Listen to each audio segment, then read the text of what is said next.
क्या लेसन्स हमने सीखे हैं ऑपरेशन सिंदूर 1.0 से?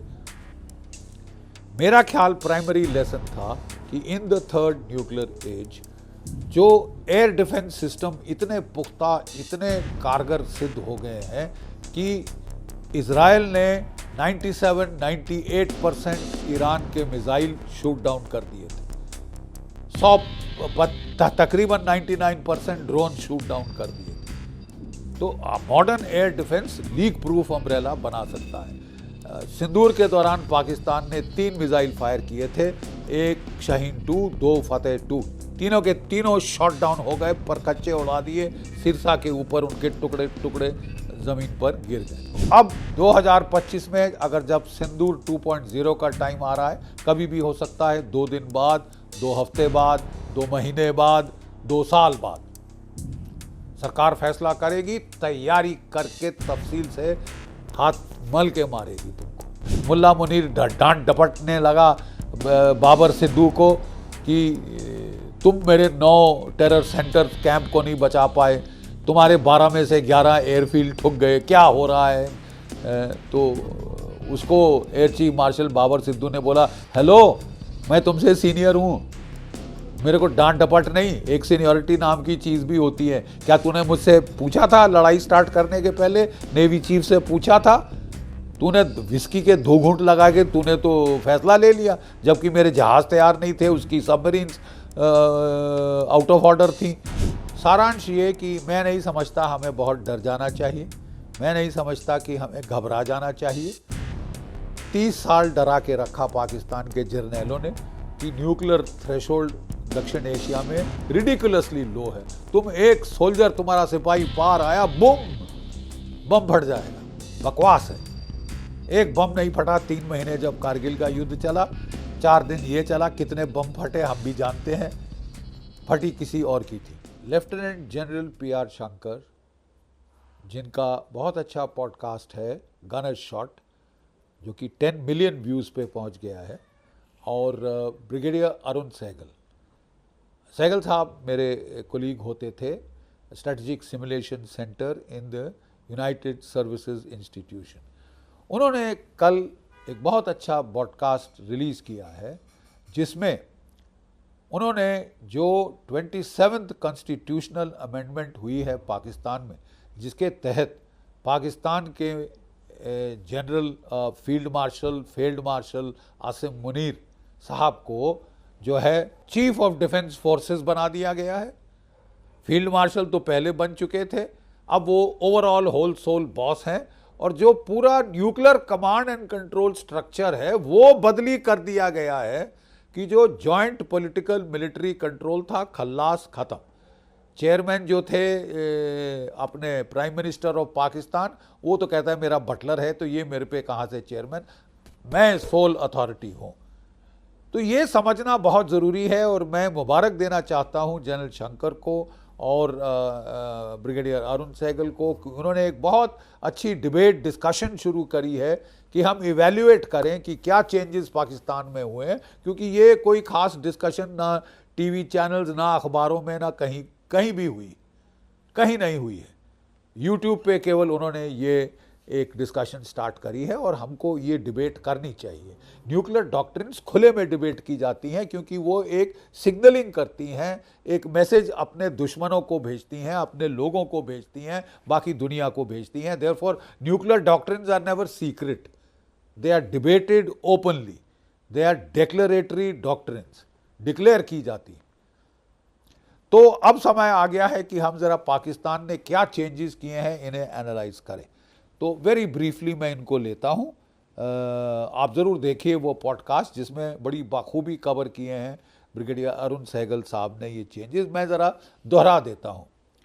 पहले पाकिस्तान में एक नेशनल कमांड अथॉरिटी थी, नेशनल कमांड अथॉरिटी जिसके चेयरमैन प्राइम मिनिस्टर होते थे, और एक कंसेंसस डिसीजन लेती थी, वोट करते थे, और जो मतलब वोट का प्रावधान था, और कास्टिंग वोट था प्राइम मिनिस्टर का, और न्यूक्लियर यूज़ करना है नहीं करना वो consensual decision, politico military decision थी।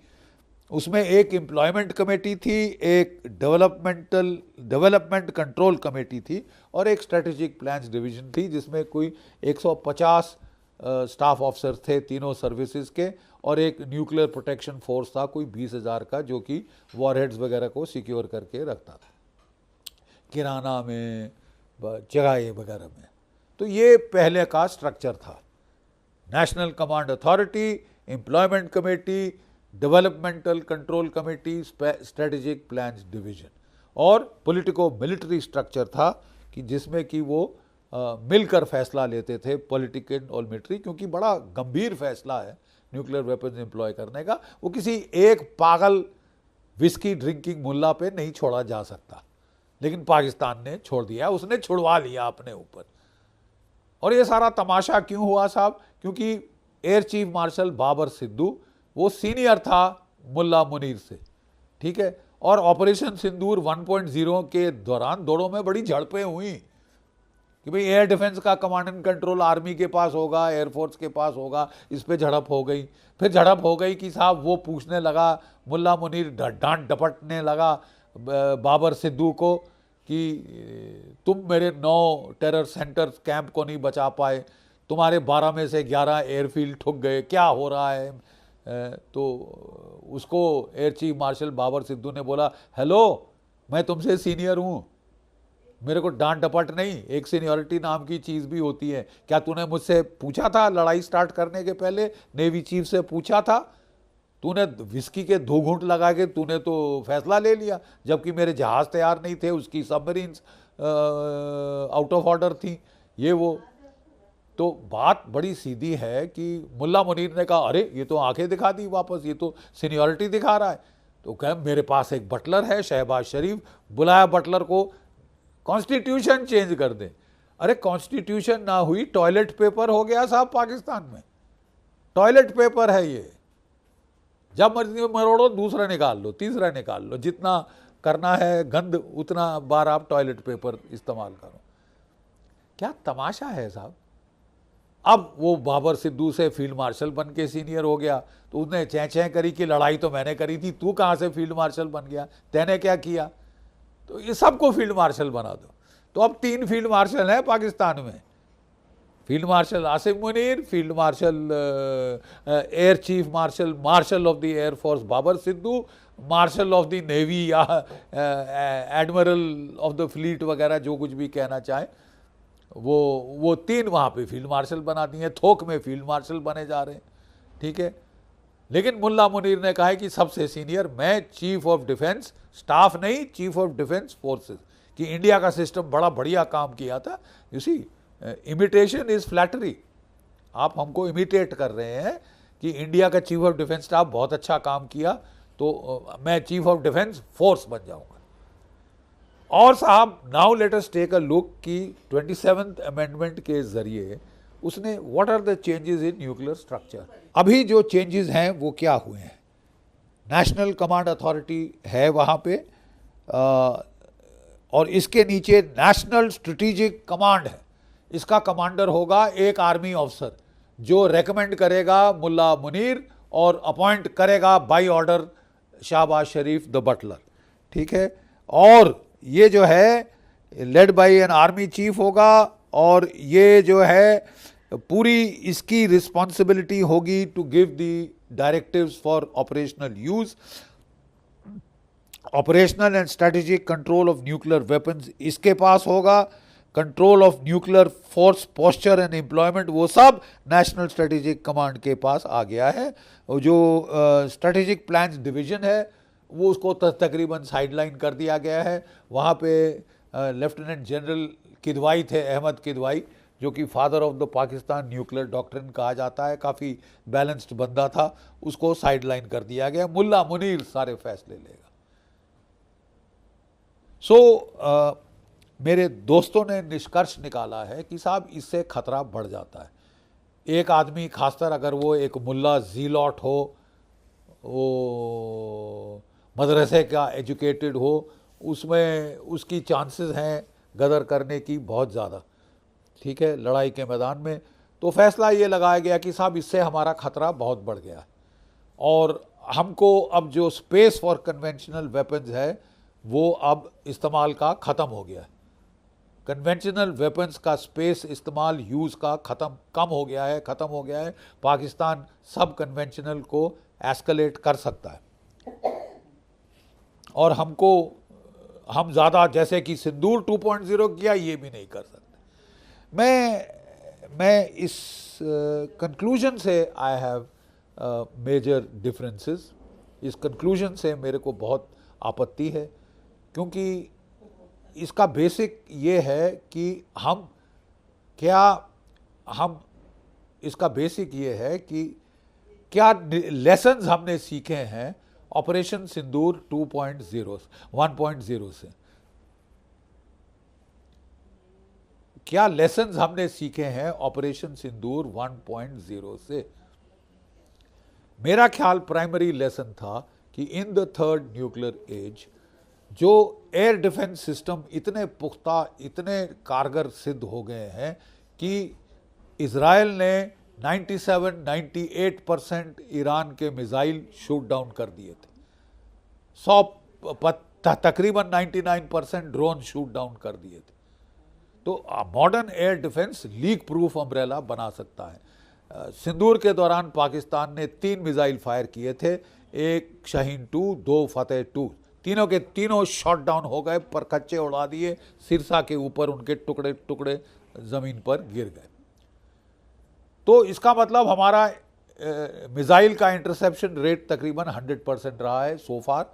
अगर ज़्यादा फायर होते हैं तब भी हम S-400, S-500 से कोई 97-98% रेट तो अचीव कर ही सकते हैं। और जो बाकी गुंजाइश है वो हमने ऑपरेशन सिंदूर में, जैसे कहा जा रहा है कि हमने किराना को हिट किया था, उसको हमने डिनाई किया, लेकिन बाद में एयर फोटोग्राफ्स निकली हैं जो कि किराना का हिट दिखा रही हैं। जो न्यूक्लियर स्टोरेज साइट है, डीमेटेड जो वॉरहेड्स हैं, उनको हम ठोक सकते हैं। हम दोनों को मेट होने से रोक सकते हैं, चाहे न्यूक्लियर बॉम्ब्स जाएं एयरफील्ड्स पे, चाहे न्यूक्लियर बॉम्ब्स जाएं पानो, आक्विल और मिसाइल लॉन्चिंग साइट्स पे। तो मेरा ख्याल तो ये लेसन इमर्ज होता है, इसके ऊपर डिबेट डिस्कशन की ज़रूरत है। पाकिस्तान, हमारे प्रधानमंत्री जी ने कहा था कि अब हम पाकिस्तान की न्यूक्लियर गीदड़ भभकी से नहीं डरेंगे, कि उसने न्यूक्लियर डॉक्ट्रिन चेंज कर ली है, command and control structure change कर लिया है, so what? I don't think we should go back to frightening ourselves into importance, डरा डरा के अपने आप को कुछ कर ही ना पाए, जैसे कि कांग्रेस के टाइम में हो रहा था। जब से मोदी सरकार आई, हमने 2016 किया उड़ी, हमने 2019 किया पुलवामा, और 2025 में तो ठोक ही दिया। ट्राई सर्विस मार मारी, करारी मार लगाई। तो अब 2025 में अगर जब सिंदूर 2.0 का टाइम आ रहा है, कभी भी हो सकता है, 2 दिन बाद, 2 हफ्ते बाद, 2 महीने बाद, 2 साल बाद सरकार फैसला करेगी, तैयारी करके तफसील से हाथ मल के मारेगी तुमको, ठीक है। एंड आपकी न्यूक्लियर गीदड़ भभकी हमको नहीं डराएगी।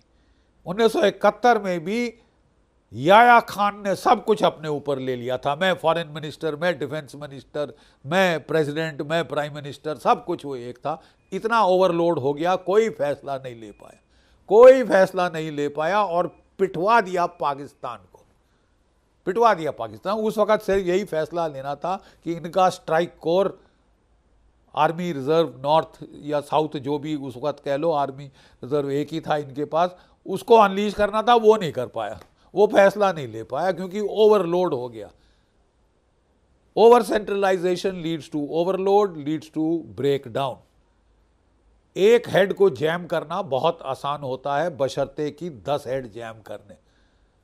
और अगर मुल्ला आसिम मुनीर अपने आप को 1 पॉइंट अथॉरिटी बनाना चाहता है कि साहब 1 point command and control centre हूँ मैं पाकिस्तान में, डोनाल्ड ट्रंप साहब कोई फैसला चाहिए मेरे पास आइए, ये बटलर शहबाज शरीफ के साथ टाइम मत वेस्ट करिए, ये सब मेरे चमचे हैं, जूत की नोक पे रखता हूँ इनको, ठीक है, हुक्म देता हूँ, दुम हिलाते हुए करते हैं, हुक्म मानते हैं।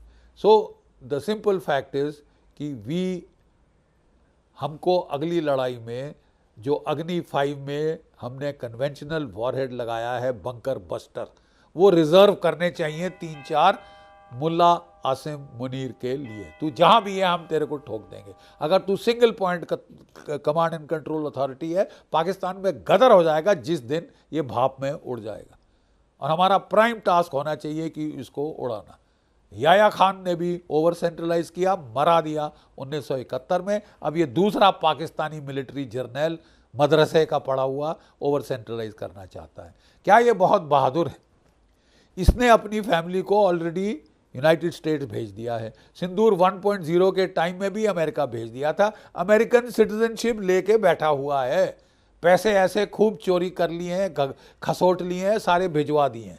ठीक है, अमेरिका जाने का प्लान इसका बना हुआ है और ये ब्लैंक चेक ले लिया है अदालतों से कि मेरे खिलाफ अगर मैं पाकिस्तान को मरवा भी दूं गलती से तो कोई मेरे खिलाफ कोर्ट केस नहीं करेगा। हा? ये आदमी मरेगा, ये आदमी मरना चाहता है। अगर न्यूक्लियर वॉर हुई तो तेरा तो प्राइम टारगेट होगी, और न्यूक्लियर ना भी हुआ तो तू प्राइम टारगेट होगा। ओवर सेंट्रलाइज कर ले जितना तेरे को करना है, एक वार में सब सत्यानाश हो जाएगा। सारांश ये कि मैं नहीं समझता हमें बहुत डर जाना चाहिए, मैं नहीं समझता कि हमें घबरा जाना चाहिए। 30 साल डरा के रखा पाकिस्तान के जर्नैलों ने कि न्यूक्लियर थ्रेशोल्ड दक्षिण एशिया में रिडिकुलसली लो है। तुम एक सोल्जर, तुम्हारा सिपाही पार आया, बम फट जाएगा। बकवास है। एक बम नहीं फटा 3 महीने जब कारगिल का युद्ध चला, 4 दिन ये चला, कितने बम फटे हम भी जानते हैं। फटी किसी और की थी, ठीक है। और अब जो है पाकिस्तान फिर गीदड़ भभकी दे दी है, हमने न्यूक्लियर स्ट्रक्चर चेंज कर दिया है। I don't think we should be unduly deterred और फ्राइटेड। हमारा निष्कर्ष सिंदूर 1.0 के बाद प्रधानमंत्री ने सम अप कर दिया था कि पाकिस्तान की गीदड़ भभकी दोबारा काम नहीं करेगी। प्लीज़ इसको रेलेवेंट मत बनाइए, ये इररेलेवेंट है। The third nuclear age, the efficacy of air defence and offensive action combination can neuter a moderate nuclear arsenal like Pakistan. Neuter कर सकता है and there is space for a conventional war to the finish. इसके ऊपर मैं समझता हूँ एक debate और डिस्कशन हमारी इलेक्ट्रॉनिक मीडिया पे, हमारे सोशल मीडिया पे, प्रिंट मीडिया में, सब में होनी चाहिए। जय भारत, जय हिंद।